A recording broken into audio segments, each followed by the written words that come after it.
વિક્રમ સંવત 2081 માગસર સુદ પડવો તારીખ 2/12/2024 સોમવાર। વાલા ભક્તો,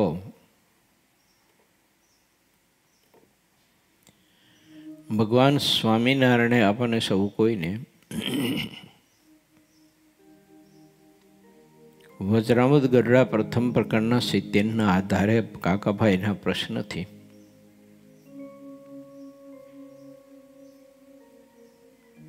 જીવ વિષય ભોગવવાની ના પાડે છે, મન હા પાડે છે, તેના સંદર્ભે મહારાજે પોતાના આશ્રિત માત્રને વિષયાશક્તિથી મુક્ત થવા માટેના સદવિચારો પ્રભુએ કોઈ અદ્ભુત આપણને આપ્યા છે। મહારાજને મોટા પુરુષનો મત છે કે વિષયનો એકો જ એવો છે કે કોઈ પ્રકારનો એનો ઠાર નથી રહેતો। એકાંતિક ધર્મ સત્સંગી જીવનમાં જે લખાયા તે એકાંતિક ધર્મના સંદર્ભે પણ વિષયોની નકારીતા અને વિષયના સંબંધે કરીને આત્મા પરમાત્માની ભક્તિથી અને સત્સંગથી કેવો દુબળો કહેતા પાછો પડી જાય છે, એ પણ અદ્ભુત વિચાર એમાં આપ્યો છે એકાંતિક ધર્મમાં। મહારાજે એકાંતિક ધર્મમાં એવું બતાવ્યું છે કે સ્ત્રી ધન પદાર્થ છતાં જ્યારે પ્રાપ્ત થાય છે ત્યારે એનામાં ભક્તપણું તે રહેવા દેતું નથી, માટે તે પદાર્થનો ભગવાનના ભક્તે હંમેશા એક પ્રકારનું પોઈઝન માનીને એનો ત્યાગ કરીને દૂર રહેવું જોઈએ, જેને પ્રભુને પામી જવું છે। એને જે પરમાત્માની ભક્તિના માર્ગે ચાલ્યા ને જેને આરાધનાઓ કરી, તપસ્યાઓ કરી, એ બધા મહાપુરુષોના જીવનમાં આપણા ઉપદેશ માટે લખાયું છે કે ક્ષણ માત્ર વિષયનો યોગ થયો તો પણ વર્ષો સુધીની તપસ્યામાંથી તે મહાપુરુષો વિક્ષેપને પામ્યા છે। આવા ઘણા બધા પ્રસંગો છે। ક્ષણ માત્ર યોગ થયો છે। પરાશર ઋષિને ગંગા પાર કરવા પૂરતો જ એટલો સમય પદાર્થનો યોગ થયો। સૌભરી ઋષિને જળમાં સ્નાન કરતા માછલી ને માછલાના સમાગમને દ્રષ્ટિગોચરથી એક ક્ષણ માત્ર યોગ થયો। દેવયાનીને પોતાના બાપના આશ્રમમાં રહી અને કચના રૂપનો એ પદાર્થનો ક્ષણ માત્ર યોગ થયો। એવા બધા ઘણા પ્રસંગો લખાયા છે કે અજામિલને એક પુષ્પનો ક્ષણ માત્ર યોગ થયો અને ભક્તિના માર્ગમાં બધાને ખૂબ જ મોટા મોટા વિઘ્ન આવ્યા છે। આમ વિસ્તારથી બધી કથાઓ ભાગવતાદિક પુરાણોમાં લખાઈ છે, માટે મહારાજ કહે છે કે ભગવાનનો ભક્ત હંમેશા વિષયાશક્તિથી દૂર રહે, પદાર્થોથી દૂર રહે, ત્યાગી હોય યા તો ગ્રસ્ત હોય। પણ જ્યારે પદાર્થનો જોગ કરવા લાગે છે ત્યારે ધીમે ધીમે ધીમે ધીમે એના પરમાત્મામાં પ્રીતિ ઘટતી જાય છે અને પદાર્થોમાં વધુ ને વધુ આસક્તિ દ્રઢ થતી જાય છે। માટે મહારાજ કહે છે કે ભગવાનના ભક્તને જે કુસંગીના શબ્દ બાલ્યકાળથી શિશુકાળથી જે નાખવામાં આવ્યા છે, હવે ન ખાઈ ગયા તો ન ખાઈ ગયા, પરંતુ આપણે જ્યારે ખ્યાલ આવ્યો તો ત્યારથી સવાર માની એને જાગી જવું જોઈએ અને નખાયેલા વિષયો એને પણ ખોટા કરી અને દૂર રહેવું પડે એનાથી. સગા સંબંધીઓએ પોતાના જે કંઈ રાગો હોય તો એને અનુસરી અને બાળ અવસ્થામાં જીવના હૃદયમાં બધા વિષયો દૃઢ કરાવ્યા અને નાખ્યા છે તો નખાઈ ગયા છે તો નખાઈ ગયા છે. હવે એ બાળક તો ત્યારે તો મજબૂર હતું, ખબર નહોતી, અને પછી બધા વિષયો એના હૃદયમાં બધા નાખવામાં આવ્યા પરિવાર તરફથી. પણ સમજ આવી, સત્સંગ થયો, સંત મળ્યા, ભગવાનના ભક્તો જેવા ભક્તો મળ્યા. આવો બધો શ્રેષ્ઠ પરમાત્માએ આપણને યોગ આપ્યો છે તો પછી માણસે થોડીક આંખ ખોલી અને જાગી જવું જોઈએ અને વિષયોને ધીમે ધીમે ઓછા કરવા જોઈએ. એના બંધનોમાં, એના આકર્ષણમાં, એના પ્રલોભનમાં ભગવાનના ભક્તે ક્યારેય પણ લોભાવવું નહીં. બધા ઇતિહાસો આપણા મહાપુરુષોના જોવો ને, તપાસો ને, કેવી પરિસ્થિતિ, રોટલા ખાવા મળતા નહોતા, કપડાં પહેરવા મળતા નહોતા, ભયંકર દુષ્કાળના ઓળા ઉતર્યા હતા. આવી પરિસ્થિતિમાં પણ રસ્તામાં પડેલા સોનાના સાંકરા ઉપર દૃષ્ટિ ન થાય ભગવાનના ભક્તની, ત્યારે એને પદાર્થ અને કેટલું બધું અસત્ય અને દુઃખરૂપ અને નાશવંત જાણ્યું હોય છે.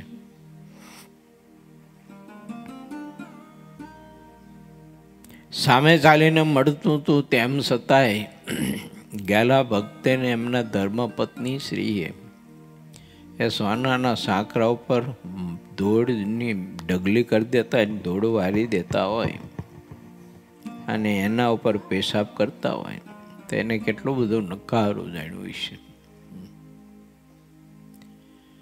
જેવુબા ને લાડુબા રાજ દીકરીઓ હતી. ઘરમાં સંપત્તિ સમૃદ્ધિને સગવડતાનો કોઈ પાર નહોતો. તેમ છતાં એવું મહા તપસ્વી જીવન એ બહેનો જીવતા હતા કે પદાર્થ તો બધા હતા જ, પણ એનો ઉપયોગ પોતાના શરીર માટે જરાય પણ કરતા નહોતા. એવું કઠિન તપસ્યા ભેરું જીવન અને સંયમી જીવતા હતા. પર્વતભાઈને એટલી બધી ધન સંપત્તિ હતી અને 3 ગામમાં તો એમની ખેતી હતી ને બહુ મોટા ખેડૂત હતા. પણ જીવનમાં એટલો બધો સંયમ અને પદાર્થથી એટલા બધા દૂર રહેતા હતા.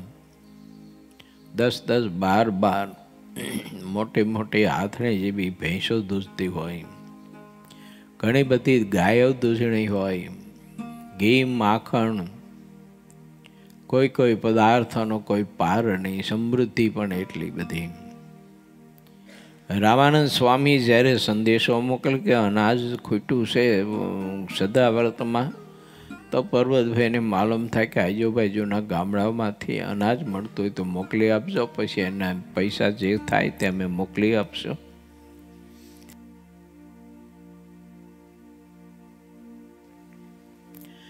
પર્વતભાઈ પોતાના ઘરમાં જેટલું અનાજ હોય ને એ બધું સદાવ્રતમાં ત્યાં મોકલી આપતા. આટલી બધી સમૃદ્ધિ એમના ઘરમાં હતી એમ. પણ મધ્યાહન સમયે સાદું ભોજન જમી મહારાજની મૂર્તિના ધ્યાન પરાયણ આ બધા મહાપુરુષો ખૂબ જ રહેતા હતા. માટે આપણે સૌ કોઈ ભગવાનના ભક્તિના માર્ગે ચાલ્યા છીએ, પ્રભુને પામવાના માર્ગે ચાલ્યા છીએ, તો વિષયના યોગ તો રહેવાના.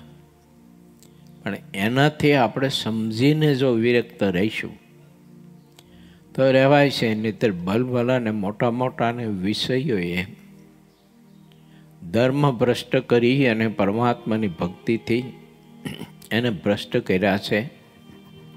આવા બધા પ્રસંગો છે.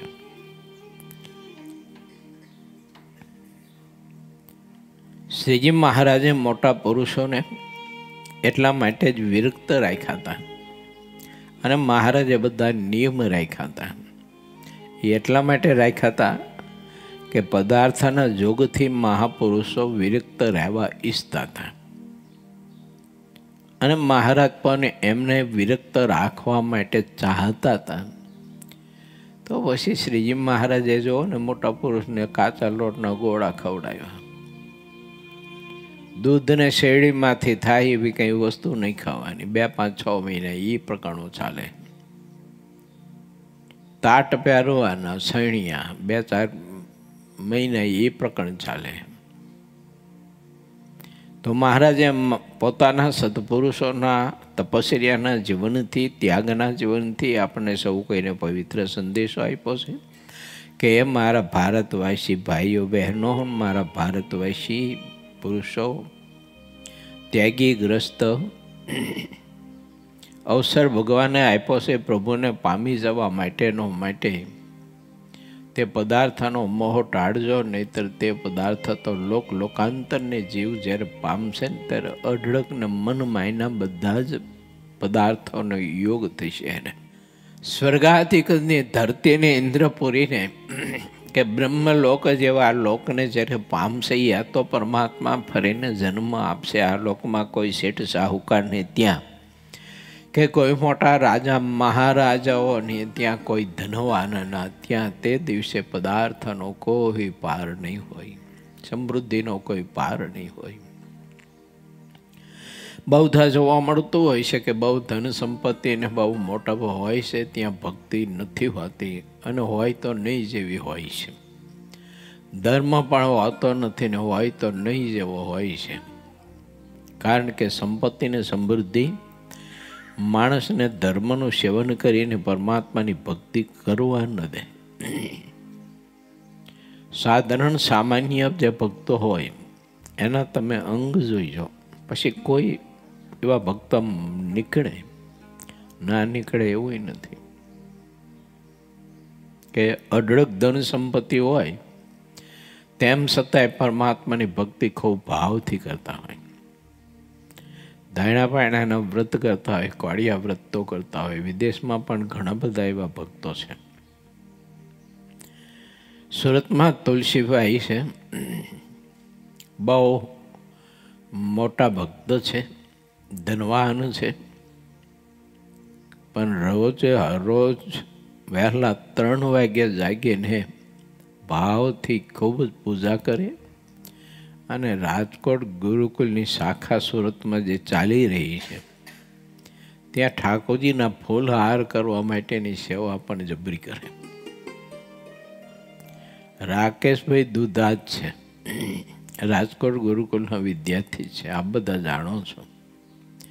ઘણી બધી સમૃદ્ધિ ને મોટા મોટા દાન ગુરુકુલમાં કરતા હોય છે. પણ તમે જોવો તો એ ધાયણા પાયણાના વ્રત કરે, કોળિયા વ્રતો કરે, મહારાજની ખૂબ ભાવથી ભક્તિ કરે, ગૌરવપૂર્વક સત્સંગનું ખૂબ જ બળ રાખે. આવા કોઈક જુદ ભક્તો હોય છે. બાકી આપણે જોઈએ ને બહુધા તો સંપત્તિ કોઈને ભગવાન નથી ભજવા દેતી. ખાવા પીવાનો વૈભવો ભોગવવા એમાં રચા પૈચા રહેતા હોય છે. બિચારા ભગવાન ભજે ક્યારેથી જીવ. અને એટલે ભગવાન સ્વામિનારાયણ એમ કહે છે કે આ માણસ માત્રનું જીવનનું ઘડતર જે સંઘર્ષ કરશે, દુઃખ કરશે અને અગવડતા એનું ઘડતર કરશે, તે સગવડતાને સન્માન નહીં કરી શકે.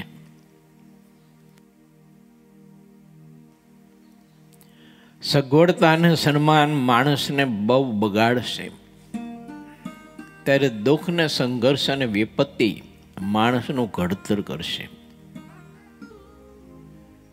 માટે સંઘર્ષરૂપી એ કંટકમાં ઘણી વખત સંસ્કારરૂપી ગુલાબનો જન્મ થતો હોય છે. આપણે જોઈએ છીએ મહાપુરુષોના જીવન, તો એના જીવનમાં કેટલા બધા સંઘર્ષો અને વિપત્તિઓ અને દુઃખ હતા. નાથ ભક્ત હતા, કજરા ભગત હતા, બીજા ઘણા બધા એવા ભક્તો હતા, ખોડા ભાઈ હતા, આવા બધા ઘણા ભક્તો હતા કે એના જીવનમાં એને આ લોકની ધન સંપત્તિ ખાવા પીવાના પદાર્થો, ઓઢા પહેરવાના પદાર્થોની બહુ જ અગવડતાઓ હતી, બહુ અતિ અગવડતાઓ, અને એવા ભીષણમાં જીવન જીવતા હતા. એની પાસે બપોરનું હોય તો સાંજનું ન હોય, ને સાંજનું હોય તો સવારનું ન હોય, ને સવારનું હોય તો બપોરનું ન હોય. આવું ઘણા બધા એવા જીવન જીવતા હતા. પણ એ બધા મહાપુરુષોના જીવન આપણે જોઈએ ને તો એને પરમાત્માની ભક્તિમાં કેટલો બધો પ્યાર હતો. અને મોટા મોટા પરમહંસો આનાથી ફળફળતા બીતા.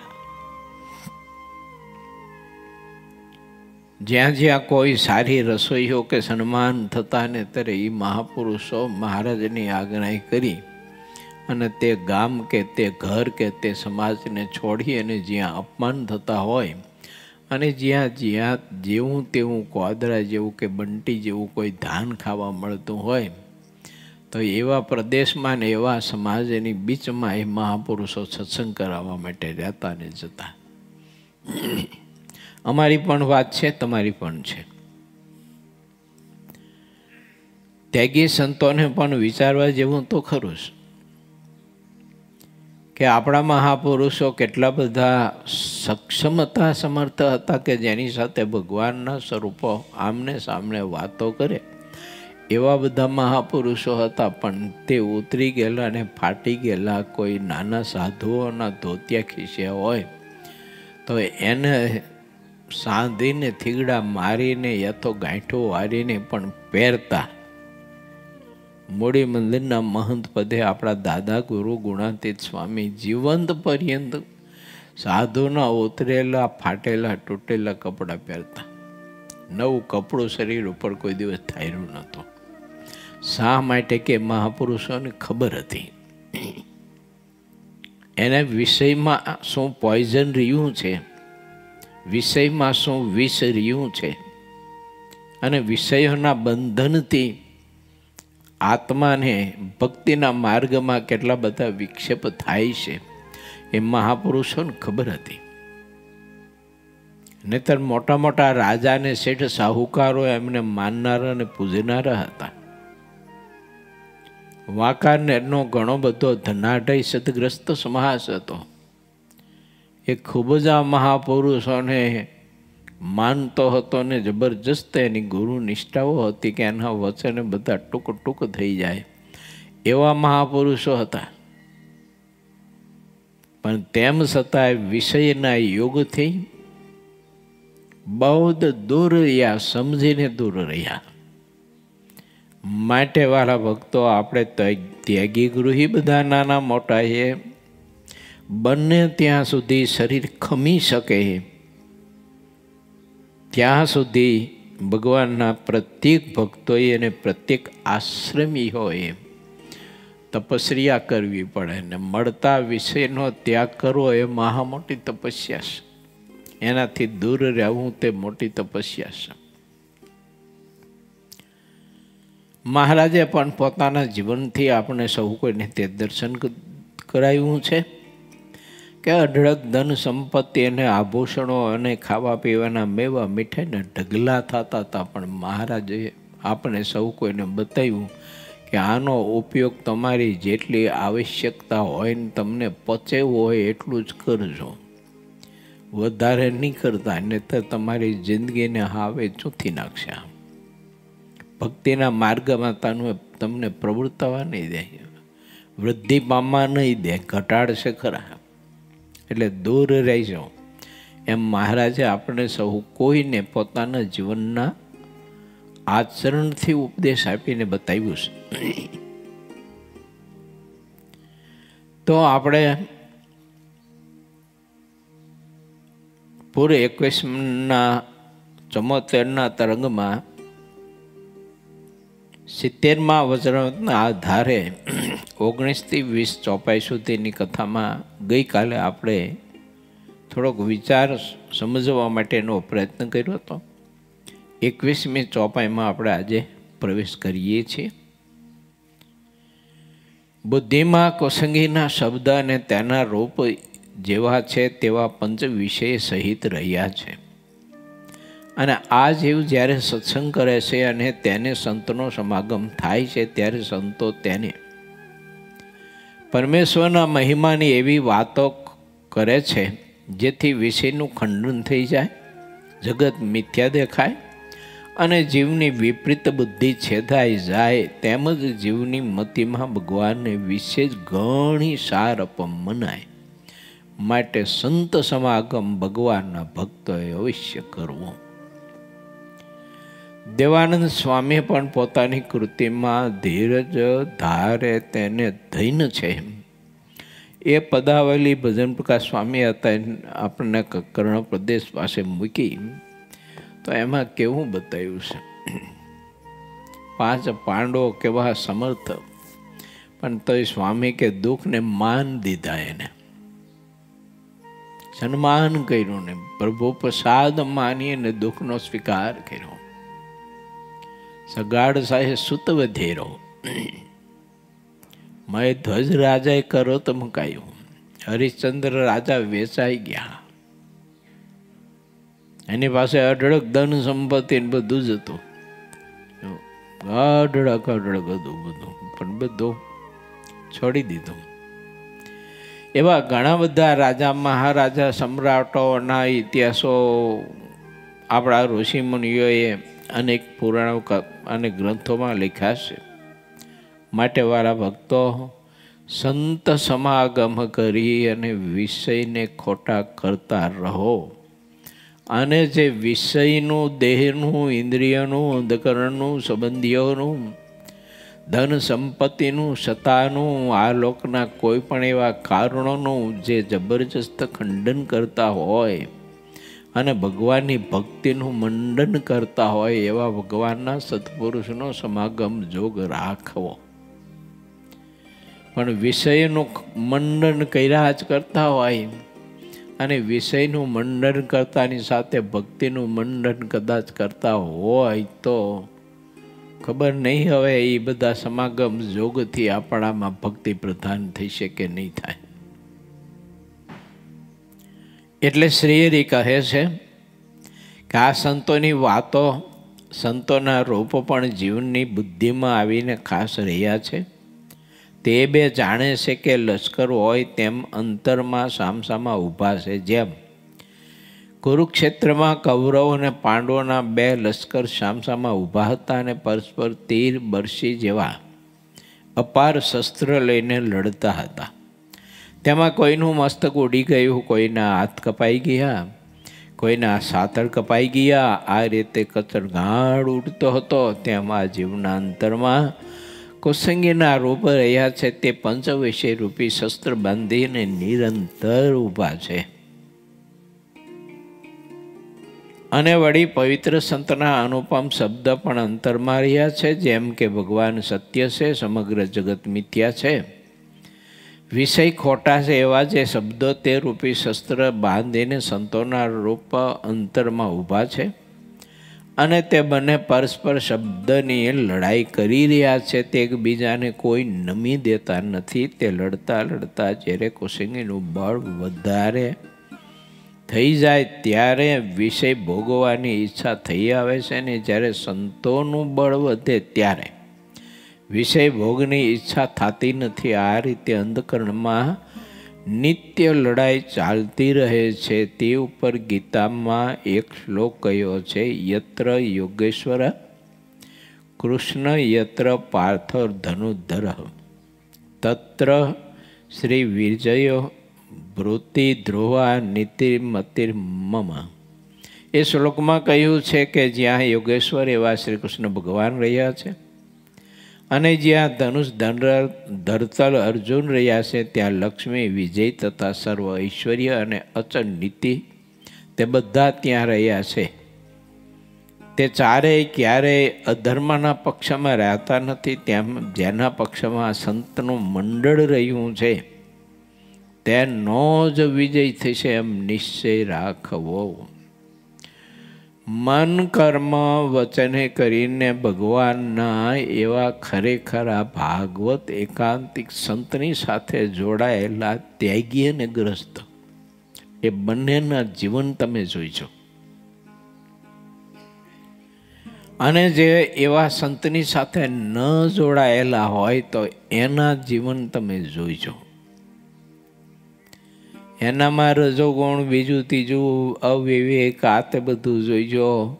એટલે સંતમાં જોડાયેલા હોય તો એનામાં વિવેક, વિનય, વિષયથી અનાસક્તપણું વગેરે વગેરે તમે જોઈજો. મોટા મોટા પુરુષને સેવેલા બધા ઘણા બધા હરિભક્તો કરોડોપતિ ને અબજોપતિ બન્યા. આવા આપણે ઘણા હરિભક્તોના દર્શન કર્યા હોય, કોઈએ કરતા હશું. તો એની પાસે એટલી બધી ધન સંપત્તિ હોવા છતાં મેં વાત કરી તુલસીભાઈની, એનું કારણ શું? રાકેશભાઈની બધા એની વાત કરી, એનું કારણ શું? શાસ્ત્રી મહારાજ જેવા, જોગી સ્વામી જેવા અને પુરાણી સ્વામી જેવા સંતોના સમાગમનું કારણ છે. એની કૃપાનું કારણ છે કે એ અવસ્થામાં મન કર્મ વચને કરીને એને સમાગમ કર્યો હોય ત્યારે મહાપુરુષોનું દૈવત અને એના ગુણો તે આત્માને વિશે આવિર્ભાવ પામ્યા હોય. માટે ભગવાનના એવા સંત હોય એની સાથે તો મહારાજ કહે છે અંત્યના 38માં કે જીવને જડી દેવો અને જીવને જડી દઈને એનો સમાગમ મન કર્મ વચને કરીને કરવો, જેણે કરીને માન મોટપ મોભો કે પ્રતિષ્ઠા પૂજા કે પછી ધન સંપત્તિ કે ખાનપાન આદિ કે પદાર્થ કે પહેરવા ઓઢવાના પદાર્થો આ જીવને ક્યાંય બદ્ધ ન કરે અને ભગવાનની મૂર્તિના સુખથી આત્માને કોઈ જુદી દિશામાં લઈ ન જાય. આવા મોટા પુરુષનો સમાગમ કરતો હોય તો એના ગુણ એનામાં સંબંધે કરીને આવે જ. પછી એની પાસે બધી ધન સંપત્તિ હોય, બધું આપણે જો નજીકની છેટાની દૂરની વાત ક્યાં કરવા જાવી. આ પ્રેમજીભાઈ છે તો વિદેશમાં રહે છે, પણ તમે જુઓ તો કેટલા બધા વ્રત તપ ને કેટલી ભક્તિ કરે. આ જયેશભાઈ બધા જુઓ લંડનની ધરતીમાં રહે છે વર્ષોથી, પણ કોઈ કંઈ અડે નહીં એમને લોકોને.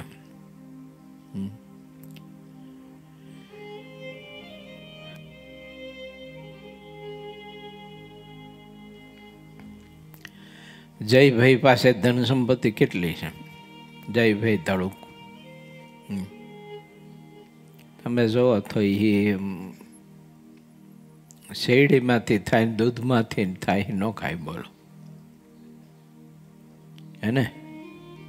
આ એ જાયનો રોટલો અથવા બાજરીનો રોટલો અને સુગર બુગર કંઈ ન નાખ્યું એવું શાક. ન્યુઝીલેન્ડમાં નટું હોય છે, 4-5 વર્ષે કદાચ કપડાં ખરીદતા છે લોકો. 4-5 વર્ષે. અને જે પૈસા બધું ચોરી અને તમે જોઈજો ગમે ત્યારે જમતા હોય ત્યારે બધું ભેળું કરી નાખશે, રોટલી ડાળ ને શાક ને અંતે બધું. જયંતિભાઈ છે તે કેટલા બધા વિરક્ત રહેશે. અને જીવન આ બધા મહાપુરુષોના જોઈએ આપણે તો આમ ખરેખર મહાત્મય જો સમજીએ ને અને બહુ વિચાર કરીએ ને તો ખ્યાલ આપણને આવે કે આટલી બધી ધન સમૃદ્ધિ ને સંપત્તિમાં હોવા છતાંય પણ પદાર્થ એમને કોઈ આકર્ષી નથી શકતા, એમ બદ્ધ ન કરી શકે. હા, બહુ મોટી વાત છે, ગૌરવ લીધા જેવી વાત છે, અઘરો વિષય છે. અમિતભાઈ છે તો બને દંપતી તમે જો તો ધાયણા પાયડાના વ્રત ને કોળિયા વ્રત ને આ બધું શિકાગો છે ને બહુ તપસ્યા કરે. પછી પ્રવીણ ભગત છે. પ્રવીણ ભગત તો તમે જુઓ તો 4-4 મહિનાના ધાયણા પાયણા વ્રતો તમે જુઓ તો કાં તો ફરાર ઉપર જ રહેતા હોય. અને પછી મહેનત કેટલી રસોઈ બનાવવાની, આખો દિવસ રસોઈ બનાવવાની અડિયા પટ્ટીઓ કરતા હોય, પણ કેટલી બધી તપસ્યા કરે એમ. હા, આવા તો ઘણા બધા ભક્તો હોય છે. અને ઘણા બધા એવાય હોય છે કે નકરા વિષયમાં જ રેચા પીચા રહેતા હોય, ખાવું પીવું મોજ મજા કરવી, કારણ કે એને કોઈ એવા સંત સાથે આત્મીયતા જ નથી ને, હેત જ નથી. આમ જો વિચારીએ ને ગ્રસ્તને ત્યાગીને બેને, તો જેને વધુ સમૃદ્ધિનો પદાર્થનો યોગ હોય ને, સન્માનનો અને પ્રતિષ્ઠાનો યોગ હોય ને, એને વધુ ભગવાનના એવા સંતના જોગમાં રહેવું જોઈએ, તો હરખું રહે એનું. અમે ત્યાગી હોય તો એ શું કહે, થોડાક માટી નથી ગયા. માન સન્માન ને ખાનપાનાદિક પદાર્થના યોગ જો હોય અને જો મોટા પુરુષનો જોગ ન હોય, તો પછી ખાનપાનાદિક પદાર્થો છે ને ત્યાગીને ઉતારી નાખે, તો ગ્રસ્તને તો ઉતારી જ નાખે ને, એને મૂકે છે ને. માટે વિચારીએ, ભગવાન સ્વામિનારાયણે આપણને સૌ કોઈને આવો શ્રેષ્ઠ જ્યારે સત્સંગનો યોગ આપ્યો છે, તો મહારાજ કાકાભાઈના પ્રશ્નથી બહુ અદ્ભુત વિચારો આપે છે. ત્યારે કાકાભાઈએ ફરીને પ્રશ્ન પૂછ્યો કે હે મહારાજ, તે સંતોનું બળ વધે અને કુસંગીનું બળ ઘટે, તેનો જેવો ઉપાય હોય ને તેવો આપ અમને કહો. મહારાજે સંતોના સમાગમને યોગ્ય કરીને વિષયોમાંથી જીવ વિરક્ત થઈ જાય એવી બધી વાતો સમજાવી. એટલે કાકાભાઈએ પ્રશ્ન કર્યો કે સંતનું બળ વધે ને કુસંગીનું બળ ઘટે, એવું મહારાજ તમે અમને કૃપા કરી અને કોઈ એવો રાહ બતાવો. ત્યારે શ્રીજી મહારાજ બોલ્યા કે અંતરમાં કુસંગી રહ્યા હશે અને બહાર જે કોઈ કુસંગીનો સમાજ રહ્યો છે તે બંને એક છે. અને અંતરમાં સંતો રહ્યા છે તેમજ જે બહાર સંતો રહ્યા છે બંને એક સમાન છે. તે પોતપોતાના સંગથી બળ દેખાડે છે. અર્થાત અંતરમાં જે કુસંગી છે તેનું બહારના કુસંગીના પોષણથી બળ અધિક વધે છે. અને મુમુક્ષુના અંતરમાં જે સંત રહ્યા છે તેનું બળ બહાર જે સંતો રહ્યા છે તેના વારંવાર પોષણે કરીને અતિશય બળ વધે છે. માટે જ્યારે બહારના કુસંગીનો સંગ ન કરે અને બહાર જે સંતો છે તેનો સંગ રાખે ત્યારે કુસંગીનું બળ ઘટી જાય છે અને અંતરમાં જે સંત રહ્યા છે તેનું બળ વૃદ્ધિ પામે છે. આ રીતે શ્રીહરિએ વાત કરી. માટે બહિર સંતનો સમાગમ મન કર્મ વચને કરીને બંને આશ્રમીઓને, અને ધનવાન હોય કે ગરીબ હોય, નાનો હોય કે મોટો હોય, રાજા હોય કે રંક હોય, પણ એ બધાને બહુ જરૂરી છે, અતિ જરૂરી છે ભગવાનના સંતનો સમાગમ. અને એવા સંતના સમાગમમાં રહેવું કે જે આપણને આ જગતને વિષયો કે ધન કે સંપત્તિ કે દેહ કે બીજું ત્રીજું પ્રધાન થવા ન દે, વારંવાર ખંડન કરી અને આપણને બધો લોસો મુકાવે. એવા સંતના સમાગમમાં ભગવાનના ભક્તે સતત ને સતત રહેવું જોઈએ.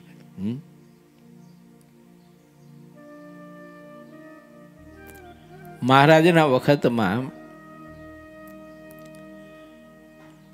શ્રીજી મહારાજે બતાવેલો રાહ, એના ઉપર ચાલનારા હરિભક્તો અને સંતો બહુ હતા કે એના પાસે જ્ઞાન બહુ હતું, વિદ્યા બહુ હતી, કળા બહુ હતી,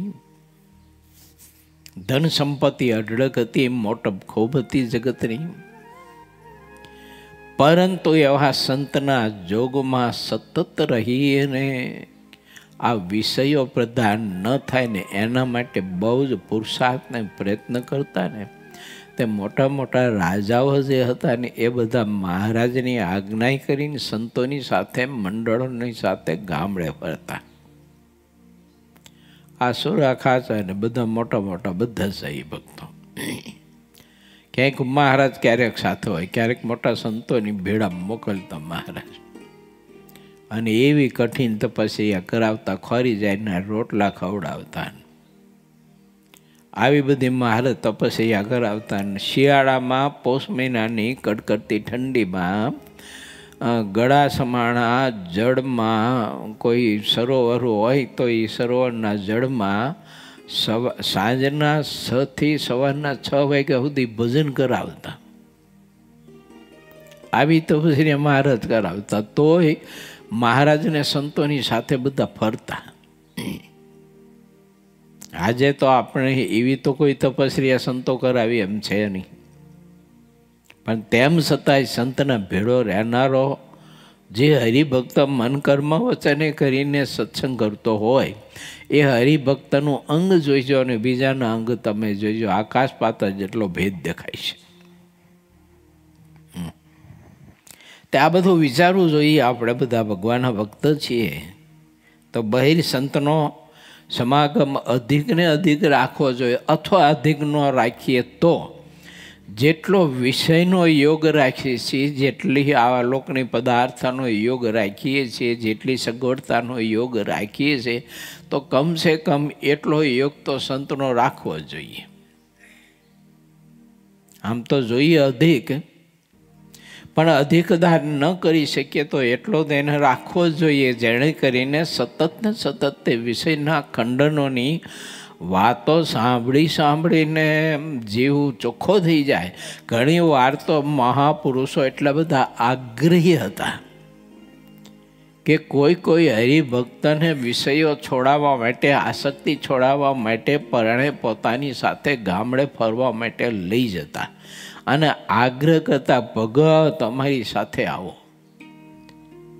હવે પહેલાં ભગતને બહુ થોડોક આમ રજોગુણ હોય એટલે હું આપવાનું પથારી બધારી બધું વ્યવસ્થિત જોતું હોય, કે ખાટલા બાટલા વગેરે ઊંઘ આવતી ન હોય. તો સંતોને પછી વાત કરે કે આવી રીતે છે, તો કે સંતો ચાલો ને, કે સંતો કહે ચાલો ને મારી સાથે, અમે તમને હોવા માટે ખાટલાની વ્યવસ્થા કરાવી દઈશું. એમ કરીને પણ ભેળા લઈ જવાનો આગ્રહ કરતા. અને સંતોને કારણ તો એક જ હતું કે આને ખાટલામાં સોવાની જે આસક્તિ છે ને એ ગમે તેમ કરીને ભેળો રાખીને ટાળવી છે ખરી. આટલા બધા આગ્રહી સંતો, ઓલાને એટલો બધો કંઈ આગ્રહ હોય નહીં, પણ મહાપુરુષો એટલા બધા આગ્રહી હતા અને એમ કરીને જીવને શુદ્ધ કરતા, પરમાત્મામાં પ્રધાન પ્રીતિ કરાવતા. કોઈ સાધુમાં ક્યાંક થોડો ઘણો રજોગુણ દેખાય તો મોટા પુરુષ તુરત જ એને ટોકી અને કહેતા, સાધુરામ આપણે ભગવાન ભજવા આવ્યા છીએ, આપણે આ પદાર્થ ભોગવવા માટે નથી આવ્યા. સાધુરામ તમારો ત્યાગ જરાક તપાસો. પૂર્વાશ્રમમાં ઘેર હતા ત્યારે તમારી ઘેર ઘણી બધી સમૃદ્ધિ હતી, બધું મૂકીને તમે આવ્યા. શા માટે આવ્યા? તો કે ભગવાન ભજવા માટે આવ્યા. તો હવે પાછા તે સમૃદ્ધિમાં બદ્ધ થવા માટે આ પદાર્થમાં આટલી બધી આસક્તિ ને આવો રજોગુણ. મહાપુરુષો પડે ખટકો રાખતા કે કોઈનામાં રજોગુણ વધી ન જાય, વિષય આસક્તિ વધી ન જાય, સગવડતાની આસક્તિ વધી ન જાય, એના માટે મહાપુરુષો બહુ જ ત્યાગી અને ગ્રસ્ત બંને માટે ખટકો રાખતા. અને એને ભગવાનમાં અધિક પ્રીતિ કરાવવા માટેના મહાપુરુષો ખૂબ આગ્રહી હતા. કાકાભાઈના પ્રશ્નથી શ્રીજી મહારાજે સંતનું બળ અધિક રાખવા માટેની વાત કરી. ત્યારે વળી કાકાભાઈએ ફરીને ઘણા ખુશ થઈને પ્રશ્ન પૂછ્યો કે હે મહારાજ, એક ભગવાને તો કોસંગીની જે કાંઈ લડાઈ હતી તે બધી જ, એક ભક્તને કોસંગીની લડાઈ જે હતી તે બધી બંધ થઈ ગઈ છે, કે તટડી ગઈ છે, અને એકલું સંતનું જ બળ છે. એક ભક્ત તો એવો છે ને, એકને તો એમને એમ અંતરમાં કોસંગીની લડાઈ અખંડ ચાલી રહી છે, જેનું કશું કહી શકાતું નથી. આ બંનેમાં જે લડાઈ આળસી ગઈ હોય તેને તો કાંઈ દુઃખ રહેતું નથી. વળી જ્યારે તેનું મરણ થાય ત્યારે તેને ભગવાનના ધામની પ્રાપ્તિ થાય, તેમાં તો લેશ માત્ર પણ સંશય નથી. પણ જેને હજુ અખંડ લડાઈ ચાલુ હોય અને તે લડાઈમાં જ તેનું મરણ થાય તો તેની ગતિ કેવી થાય? હે નાથ, તે આપ કહો ને. હું આપના ચરણમાં મસ્તક નમાવી અને વિનયથી આ વાત પૂછું છું. ત્યારે શ્રીહરિ બોલ્યા કે જેમ કોઈ એક પુરુષ લડવા નિશર્યો હોય, તેની આગળ કોઈક વાણિયો ફોજ લઈને આવે અથવા ગરીબ વર્ણની ફોજ લડવા માટે સામે આવે, તેને તે પુરુષ જીતી ગયો તેને પણ જીત જ થઈ કહેવાય. અને બીજો માણસ લડવા નીકળ્યો, તેની આગળ તો આરબોની બેરક સેના જ આવે તથા ક્ષત્રિય અને એવા બળવાન પુરુષો આવે, તેને વણિકની જેમ જીતવા તે કઠિન છે. તેઓ જેમ જીતાય નહીં સહજતાથી, કારણ કે તેમને જીતવા તે તો ઘણું કઠિન છે. તો પણ જેને લડવામાં પાછો પગ ન ભર્યો હોય અને પોતાના શરીરને અનિત્ય માન્યું હોય, આમ લડતા લડતા જો જીત્યો તો તે જીતી ગયો, પણ શત્રુનો હઠાયો તો ન હઠો. અને કદાચ આમ લડતા લડતા દેહનો અંત આવી ગયો અને મૃત્યુને પામ્યો, તો પણ તેનો જે ધણી છે તે શું નહીં જાણે કે જે આની આગળ બહુ જ બળવાન અને કરડા આકરા મનુષ્ય આવ્યા હતા, તેથી તે જીતી શકાય નહીં. આમ તે બધું જાણે જ છે ને જેની આગળ વાણિયા જેવા આવ્યા તે તો જીતા એવા હતા. બંને ધણીની નજરમાં હોય છે. આવી લડત સતત ચાલુ હોય છે. ઘણી વખત જોવા મળે.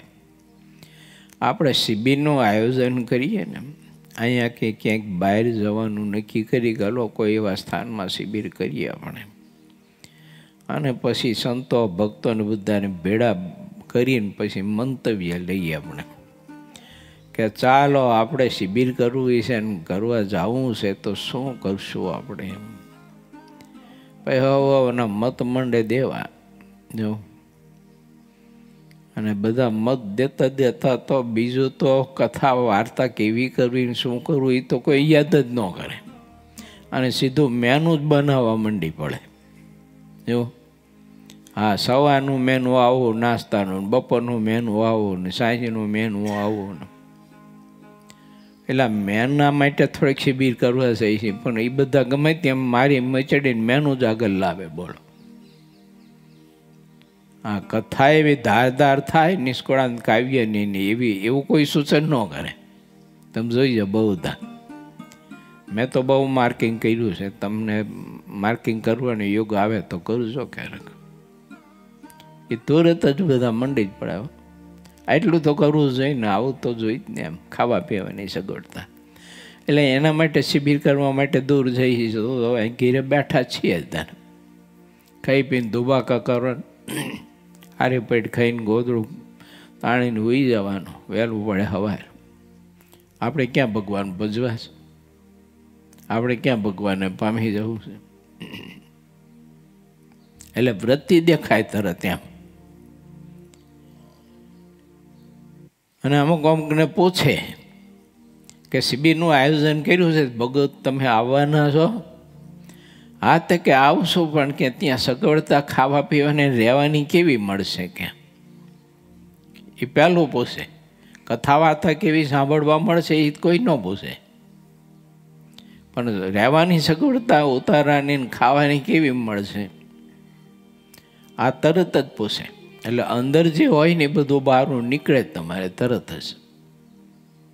માટે આવું ગરી ગયું હોય તો એને કાઢવા માટે ભગવાનના ભક્તને એવા સંતના જોગમાં ખૂબ જ રહેવું જોઈએ, તો ધીમે ધીમે વિષયો બધા દૂર થાય.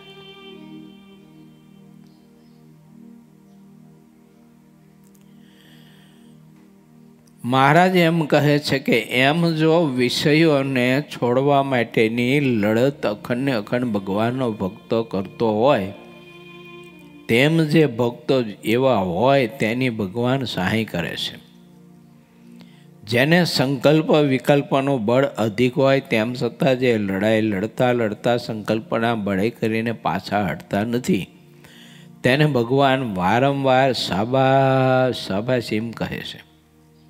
અને એવા ભક્તની ભગવાન અત્યંત સમયે સમયે સહાય કરે છે. માટે હરિભક્તે તો બેફિકર રહેવું અને દેહ છે ત્યાં સુધી સુખ દુઃખ સહન કરી લેવું, મર્યા પછીની ચિંતા છોડી દેવી, હિંમત રાખીને ભગવાનનું ભજન કરવું અને દિવસે દિવસે સંતોનો સમાગમ હંમેશા અધિક ને અધિક રાખવો, કુસંગીથી દૂર રહેવું અને સંતનો સમાગમ પૂરો રાખવો. આ રીતે શ્રીહરિ ખૂબ પ્રસન્ન થઈને પછી બોલ્યા હતા. ભગવાનમાં અધિક પ્રીતિ કરવા માટે, દેહ જગત અને વિષયોમાંથી પ્રીતિ ઓછી કરવા માટે મહારાજ કે સંતનો સમાગમ અધિક ને અધિક રાખજો તો પરિણામ આવશે. સંતનો સમાગમ ગૌણ હશે તો પછી પરિણામ ઓલી બાજુ આવશે, વિષય શક્તિ વધવાના માર્ગે પરિણામ આવશે. એમાંય સારું જ આવશે, 100% પરિણામ, એમાં કંઈ ઓછો નહીં આવે, પણ આવશે ખરું. પરંતુ તે પરિણામ મોક્ષ બગાડશે અને તે પરિણામ ક્યારે ભગવાનના પામવા દેશે એ કંઈ નક્કી નહીં અને કોઈ કલ્પના ન કરી શકે. નિશ્ચય પોતાના કલ્યાણ માટે જ ભગવાનના સ્વરૂપનો કરવો. તે વખતે ગામ જસકાના દરબાર જેવા ભાઈએ નિત્યાનંદ સ્વામીને એક પ્રશ્ન પૂછ્યો. ભગવાનનો નિશ્ચય અત્યંત અડગ કઈ રીતે થાય તેનો આપ ઉત્તર કરો, કારણ કે આપ તે વાત જાણો છો. પછી નિત્યાનંદ સ્વામી તેની આગળ બોલ્યા કે કુસંગીઓથી દૂર રહીએ અને સંતોનો સમાગમ જ્યારે અતિશય રાખીએ ત્યારે સંતોની વાતે કરીને ભગવાનનો નિશ્ચય અડગ થાય છે. પરંતુ જો કુસંગીનો સંગ કરીએ તો અડગ નિશ્ચય હોય તે પણ ટળી જાય તેમ દેખાય છે. જ્યારે નિત્યાનંદ સ્વામી બોલી રહ્યા ત્યારે શ્રીહરિ બોલ્યા કે જેને ભગવાનનો દ્રઢ નિશ્ચય કરવો હોય તેને પોતાના કલ્યાણ સિવાયની બીજી બાબતોને છોડી દેવી જોઈએ. અને ભગવાનનો નિશ્ચય તો ફક્ત પોતાના જીવના કલ્યાણને અર્થે જ કરવો જોઈએ, પણ બીજા કોઈ પદાર્થની ઈચ્છાએ કરીને ન કરવો.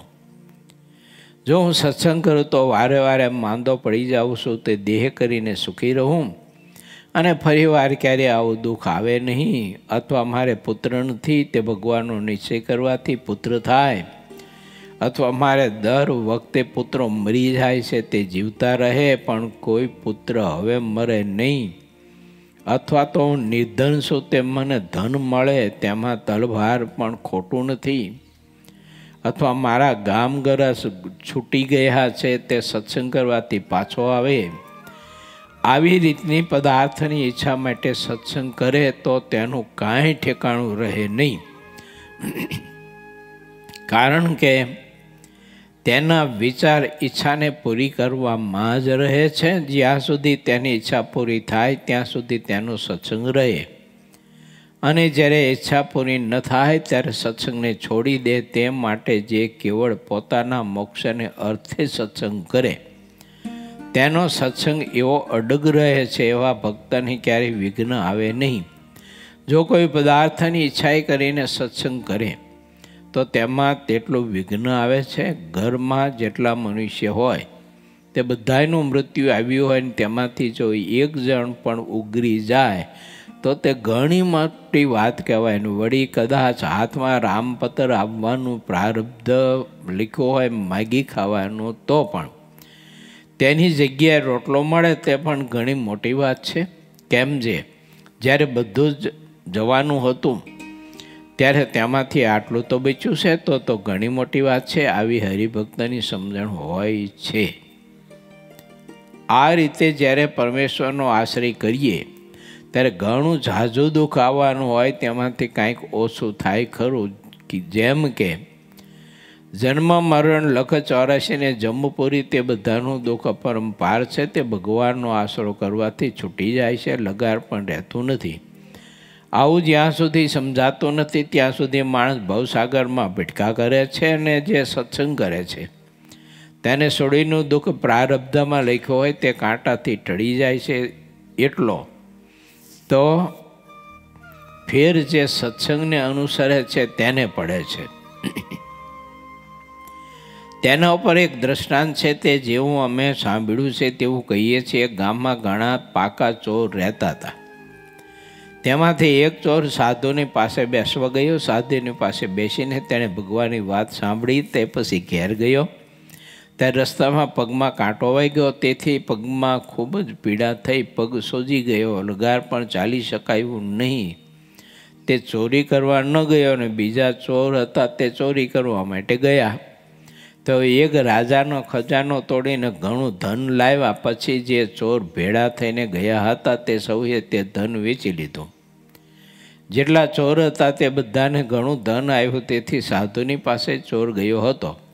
તેના માતા પિતા, સ્ત્રી, સગા સંબંધી, કુટુંબી તેને વઢવા લાગ્યા કે તારા કરમ ફૂટેલા, તું સાધુ પાસે ગયો, તેનાથી આપણું ઘણું ભૂંડું થયું. આવી જ્યાં વાત કરતા હતા ત્યાં જ અચાનક રાજાનું લશ્કર આવ્યું. બધા ચોરને પકડીને તત્કાળ સૂળીએ ચડાવી દીધા. પરંતુ જે ચોર સાધુ પાસે આવ્યો હતો તેને પણ પકડીને સૂળીએ ચડાવવા જ્યારે લઈ આવ્યા ત્યારે ગામના મનુષ્યો તથા સાધુએ તેણે સાખ પૂરી કે આ ચોરી કરવા માટે નહોતો ગયો ને આને તો પગમાં કાંટો વાગ્યો હતો. તેણે કરીને ઘેર જ રહ્યો હતો, તે બચી ગયો. આ રીતે સત્સંગ કરે છે તેને છોડીને જેટલું દુઃખ આવવાનું હોય તે દુઃખ કાંટાથી મટે છે. રામાનંદ સ્વામી પાસેથી માગેલા વરદાન. અમારા ગુરુ રામાનંદ સ્વામી સમર્થ અને અંતર્યામી હતા. તેમની પાસે અમે માગી લીધું છે કે તમારા જે સત્સંગી હોય તેને એક વિષયનું દુઃખ થવાનું હોય તો તે સુખી રહે અને તેને બદલે મને એક રૂવાડે કોટી વિષયનું દુઃખ થાવો. પણ જે કોઈ સત્સંગી એવું નામ ધરાવે છે તે તમારા સત્સંગીને તે દુઃખ ક્યારે થાય નહીં એવું હું માગું છું. અને તમારા સત્સંગને પ્રારબ્ધમાં રામપત્ર લઈને માગી ખાવાનું લખ્યું હોય તો તે રામપાત્ર મને મળે. તમારા જે સત્સંગી હોય તે અન્ન વસ્ત્રે કરીને લગાર પણ દુઃખી ન થાય. આવા 2 વરદાન મને આપો. આમ રામાનંદ સ્વામી પાસે અમે ઘણા ઉમંગથી આ વરદાન માગ્યા હતા. ત્યારે તેમણે અમારી ઉપર અતિશય પ્રસન્ન થઈને તે વરદાન આપ્યા હતા. તેણે કરીને જે કોઈ સત્સંગ કરે છે તેને વ્યવહારમાં દુઃખ લખ્યું હોય તો પણ તે ક્યારેય દુઃખી થતા નથી. છતાં પણ સર્વ પદાર્થ તો નાશવંત છે. તે પદાર્થની ઈચ્છા કરીને જો સત્સંગ કરે તો એવા ભક્તના નિશ્ચયમાં સંશય થયા વિના ક્યારેય પણ રહે નહીં.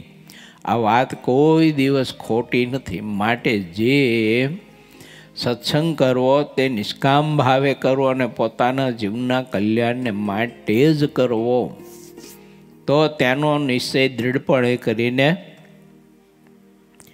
અડગ થાય છે. આવી તો ઘણી બધી વાતો શ્રીએ કરી હતી પણ તેમાંથી આ તો થોડીક લખી છે. ઇતિ શ્રી સહજાનંદ સ્વામી શિષ્ય સિદ્ધાનંદ મુનિ વિરચિત શ્રી હરિચરિત્રામૃત સાગરના 21મા પૂરમાં ગરડા પ્રથમ પ્રકરણનું 70મું વચરામૃત કહ્યું. એ નામે 74મો તરંગ સમાપ્ત થયો.